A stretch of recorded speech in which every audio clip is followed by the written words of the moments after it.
Tapi pada saat keyakinan ditempatkan sebagai kewajiban, kamu bid'ah, kamu sesat, maka benturan di mana-mana.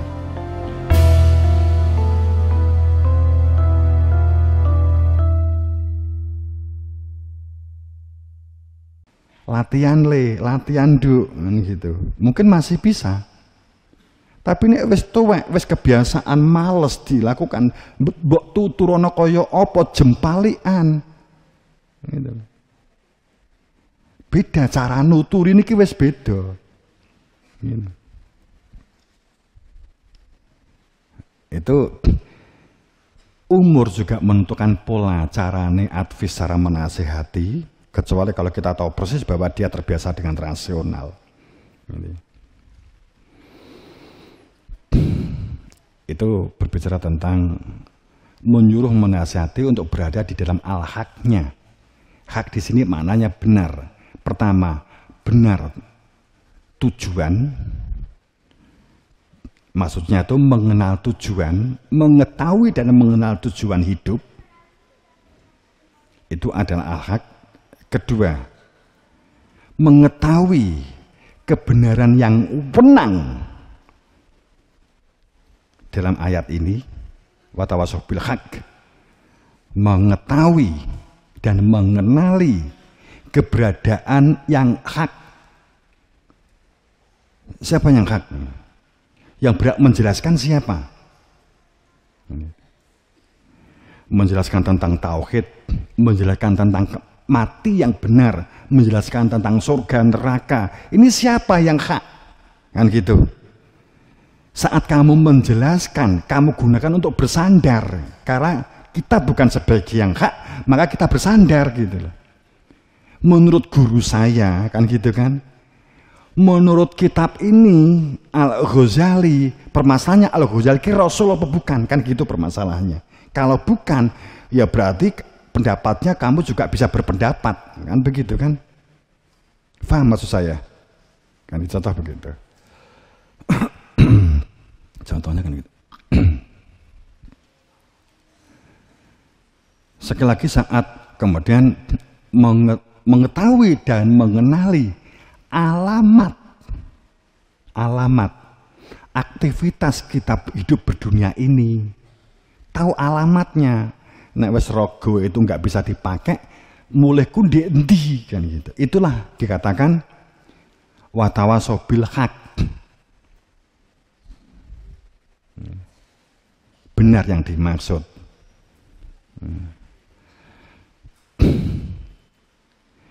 Jadi kalau diderivasikan atau dibuat turunan penjelasannya hak dan kewajiban, itu akan meminimalkan benturan-benturan yang ada. Paling tidak benturan-benturan dalam diri kita. Ini hak kewajiban. Makanya butuh pengendalian diri kan gitu ya. Nah, gitu.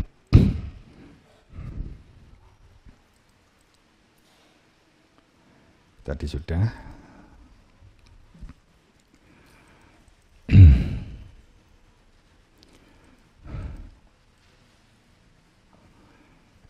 Kita sedikit berbicara tentang kita kan akan bulan puasa. 6 hari lagi ya. Insya Allah tanggal, kalau bulan Muharramnya, tahun Muharramnya tanggal 1 Syawal.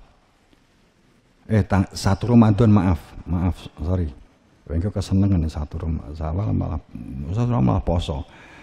Jadi puasa insya Allah tanggal 1 Ramadan itu bulan Hijriah, tahun Hijriah, tanggal 1 Ramadan.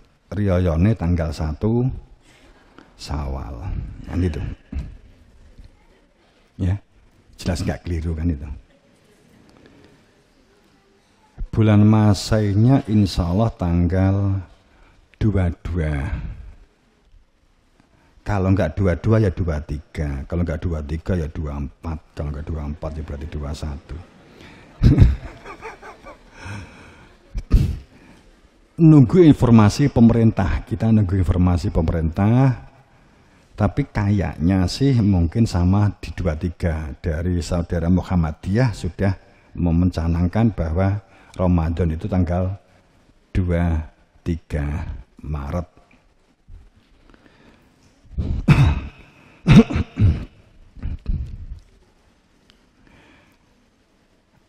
Kewajiban puasa itu kan untuk terbentuknya karakter junatun wa sobarun. Puasa itu terbentuknya junatun dan sobarun, pengendalian diri dan sabar. Puasa itu junatun, pengendalian diri itu ke dalam, internal, sedang sabar itu eksternal. Pengendalian diri ke dalam itu berarti karakter-karakter yang bisa kita kendalikan oleh kita. Wilayah yang bisa Anda kendalikan.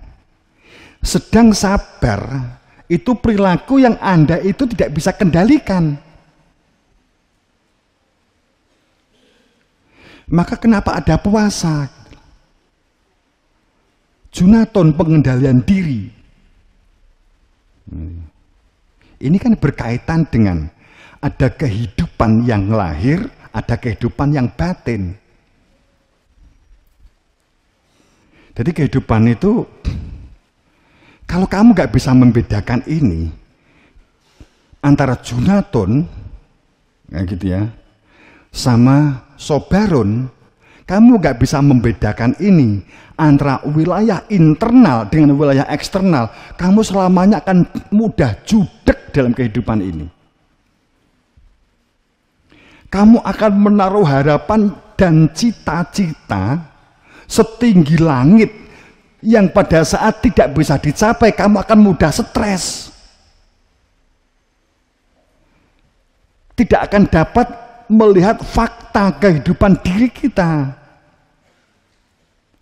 Rumangsane panggah mampu, rumangsane panggah wong pinter, rumangsane dirinya sebagai orang yang sangat potensi, tapi kok gagal terus, kan begitu. Stres itu karena begini, orang stres itu begini, tidak sinkron antara harapan dengan capaian, ada gap. Gapnya itu terlalu lebar, maka semakin besar untuk stres.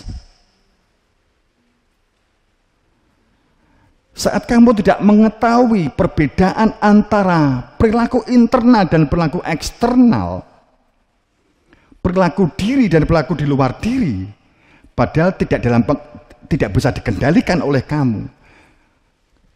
Internalmu apa? Integritas itu internal. Kamu berpikir itu internal, kamu berbuat, kamu berupaya itu internalmu. Kamu mengembangkan potensimu itu internal. Wasta'amurkum fiha, kamu memberdayakan diri itu internalmu. Kamu belajar kapan waktu kamu buat schedule itu internalmu. Gitu. Kemudian suara orang lain, perilaku orang lain, penilaian orang lain atau masyarakat itu eksternal, ini nggak bisa kamu kontrol. Paham Mas Romo, paham? Jika kamu membuat suatu produk, kamu menggunakan rasionalmu, itu internalmu. Kamu meningkatkan skillmu, itu internalmu. Kamu komunikasi, ingin berbuat untuk melakukan komunikasi, musyawarah, itu internalmu. Sudah kamu lakukan sistem perencanaan dengan manajemen dan pengelolaan sesuai dengan sistematika yang ada, sudah kamu penuhi, kemudian muncul produk, umpamanya muncul sebuah produk ini kamu keluarkan, deal, ini sudah melalui tahapan dan fase-fase rasional, fase-fase nalar, fase-fase komunikasi. Regulernya sudah. Setelah produk ini kamu keluarkan, ternyata ada penilaian yang tidak senang dan senang, benci dan tidak suka. Itu sudah hak wilayah yang tidak bisa kamu kontrol.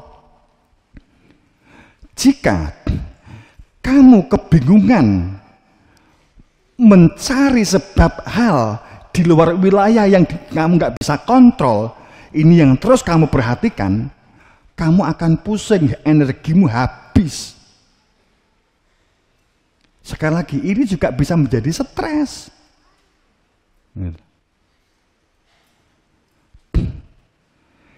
Jelas itu di luar kontrol kita. Kamu bermain kemanapun, itu adalah internal hak kamu. Mengendalikan diri itu internalmu.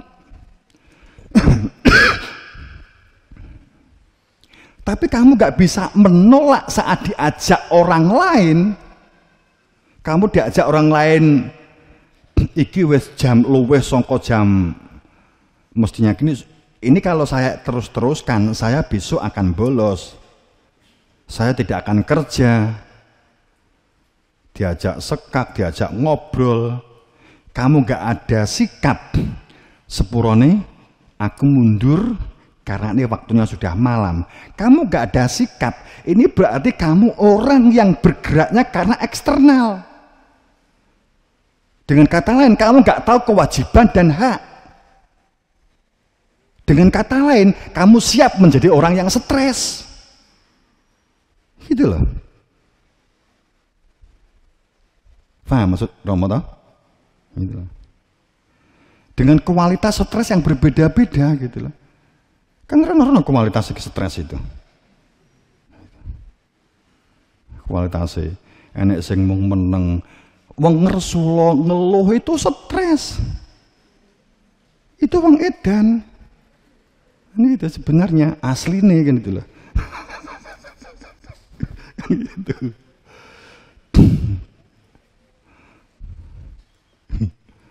Tapi masa wong gak entuk ngeluh entuk, tapi nek per menit ngeluh kan ya.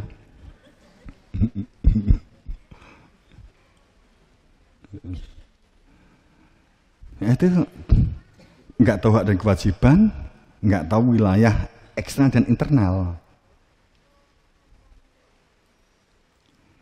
Jika kebahagiaan kamu letakkan ternyata salah tempat kesenangan, atau dengan kata lain, jika kebahagiaan ini kamu letakkan pada penilaian orang lain, kebahagiaan dan ketentraman adalah kesenangan yang kamu letakkan pada penilaian atau pandangan orang lain dan supaya divalidasi oleh orang lain, nggak akan ada habisnya hidup kamu.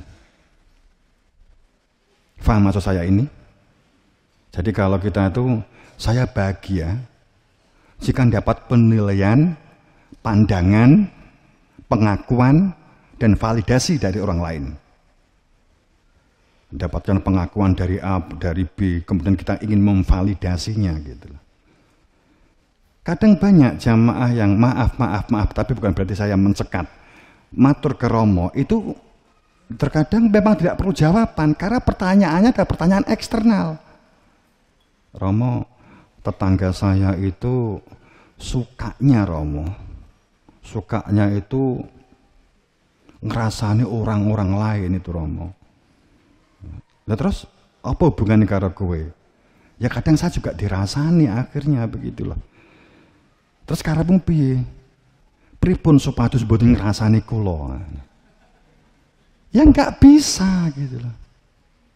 Jadi kalau kamu itu sudah membuat produk omongan, sudah membuat produk benda, sudah membuat produksi sesuatu yang ingin kamu jual, kemudian ternyata ada penilaian, ya kamu hanya berharap semoga tidak semua orang menilai buruk, kan begitu saja, selesai. Walaupun bukan berarti karena kamu juga punya internal, juga kamu evaluasi tetap, tapi evaluasimu tolong hitung kemampuanmu, kemampuan sumber daya danamu, sumber daya mesin, sumber daya manusia, sumber daya mesin, sumber daya alat, sumber daya lingkungan, Setelah ini dihitung, menurut kita itu sudah valid, sudah fix. Setelah keluar ternyata ada penilaian negatif, ya kamu jangan linglung, bingung dan judek karena penilaian tetangga. Orang iman itulah orang yang tidak goyah karena olokan, kan begitu kan?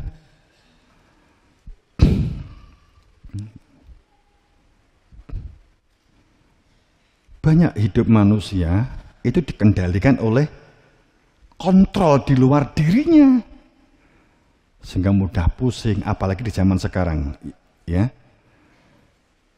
Anak-anakku yang berbahagia dan semuanya, kalau kamu melihat media sosial, umur belasan tahun ada orang yang telah mampu mengeluarkan 10 miliar, maksudnya pendapatannya 10 miliar, bisa sampai mungkin 3 miliar, 5 miliar, umpamanya begitu. Terus kamu bingung, orang ini kan sama, otaknya sama, kentole podo, sing dipangan podo, masa saya nggak bisa kayak gitu? Bisa ah.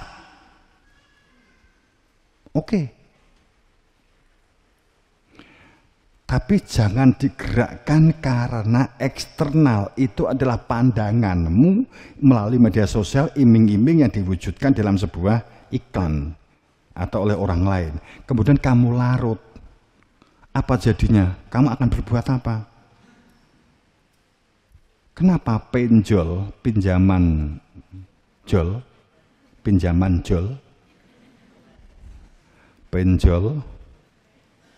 kemudian nasabah bodong, game money, gitu ya.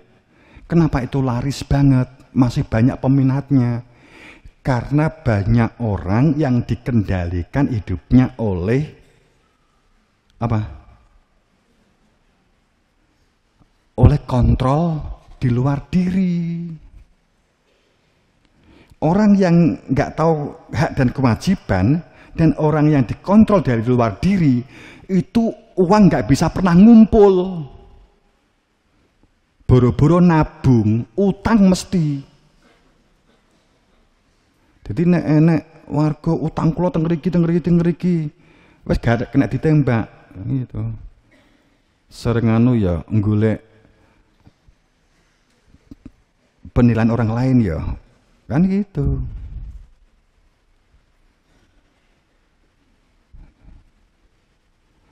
Hitung kemampuanmu itu dihitung gitu loh. Bahkan pada saat kita tuh ada undangan, ada banyak, kita harus menghitung. Ini nek tak turuti, habis energi dan waktu saya gitu. Utamanya mungkin habis energi sumber dana saya gitu. Tapi saya nggak enak. Jadi kalau saya nggak enak dengan teman, saya nggak enak dengan tetangga, awalnya oke. Tapi jangan bergerak karena nggak enak ini. Habis waktumu. Paham maksud saya? Wah saya nggak enak karena itu teman. Segera ambil rasional sumber dayamu. Sumber daya alat, mungkin kendaraan, sumber daya dana, sumber daya mesin, sumber daya kehidupan, sumber daya alam, kan gitu. Dihitung. Setelah wah nggak memungkinkan, ngebel, sorry ya saya nggak bisa hadir, kan gitu. Kalau produk ini sudah dilontarkan, kemudian sana akan mengungkap kalimat jurine konco gak gelem moro, walau alam bisa wap gitu aja. Gitu.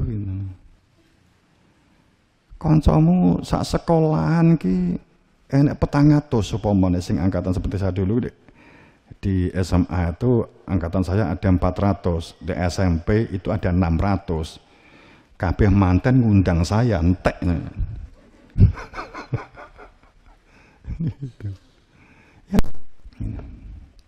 Jadi itu rasional, dahulu kan internal gitu loh.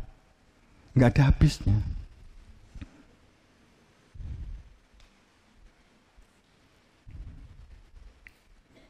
Ya sekali lagi bahwa saat kebahagiaan, ketentraman itu diletakkan dari penilaian atau kita ingin eksisnya itu karena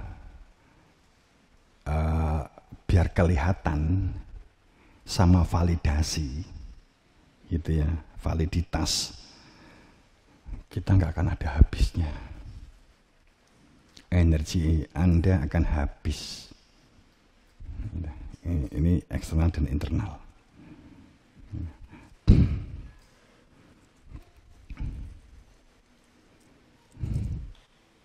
Wes sak jam. Aku ya ora komitmen tapi tak kira-kira sak jam bae.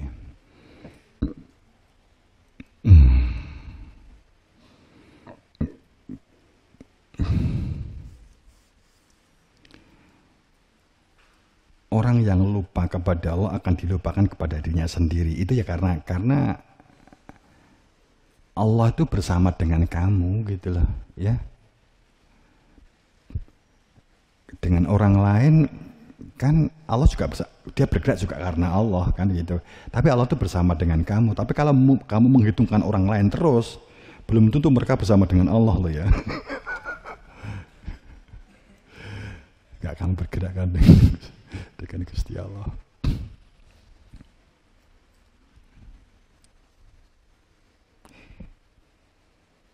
Ya ini sudah kita bahas tadi ya, perintah ikatan wa'dallah. Nasrullah, jika kamu lupa kepada Allah, maka Allah akan menjadikan kita lupa terhadap diri kita sendiri. Saat kita sudah lupa kepada sendiri, kita nggak tahu yang kita lakukan sebenarnya itu salah. Tapi kita tidak merasa itu sebagai kesalahan. Kita merasa benar-benar saja dan kita merasa fine-fine saja gitulah. Kan gitu. Ya. Terkadang kan kita terjebak oleh hal-hal yang semacam ini. Yang jelas jangan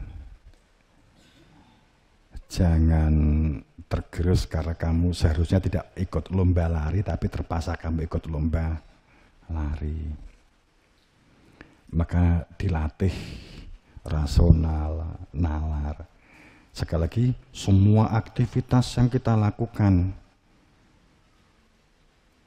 respon dengan nalar. Sekali lagi, semua aktivitas yang kamu lakukan saat ada informasi yang saat ini namanya informasi atau berita media sosial itu luar biasa, respon dengan rasionalmu. Di Yunus 100, iman dengan Allah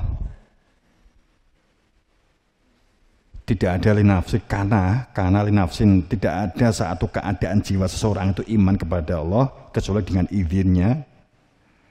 Dan rijasaladi layak kilun, dan Allah benci murka pada mereka yang tidak menggunakan akalnya. Kalimatnya rijasaladi, kalimatnya begitu. Ya ja'alu rijsa itu maknanya apa? Tidak sekedar benci. Kebencian Allah itu akan memunculkan sebuah azab. Konsekuensi tepatnya akan muncul sebuah konsekuensi akibat tidak menggunakan rasional. Ya ja'alur rijsa ladzi la ya'qilun. Konsekuensi yang kemudian disebut azab akan menyertai mereka yang tidak menggunakan akalnya. Respon segala sesuatunya dengan nalar, dengan rasional yang terhubung dengan hati nurani. Ini catatan utamanya, yang terhubung dengan hati, karena rajanya itu hati nurani yang memerintahkan akal memerintahkan organ untuk bergerak, itu hati nurani. Jika hati sanubari, akalnya juga menjadi merusak kehidupan. Jika hati nurani, maka berpikirnya akan menjadi kesolehan, kesalehan, kemaslahatan.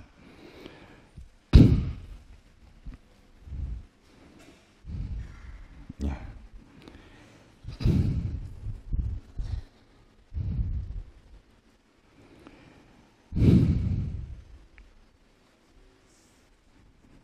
Dan saya kira begitu. Ada pertanyaan? Boleh. Kalau ada pertanyaan, ada yang ngacung? 1, 2, 3, 4, 5, enggak ada. Semoga dalam ridha Allah, dalam maghfirah, dalam ampunannya, takok paling yudirawani. Ya. Semoga dalam syafaatnya Rasulullah Sallallahu Alaihi Wasallam kita bangun bebarengan kebersamaan kekeluargaan, ya, berbudayaan, berbudidaya, mengembangkan potensi yang ada di kita, mensupport di potensi yang lain di lingkungan, komunikasi, musyawarah, semoga mendapatkan ber-beran kapangestu guruan sito. Ya. Ihdinas siratal mustaqim bil haq wal muwaffiq ila thoriq. Assalamualaikum warahmatullahi wabarakatuh.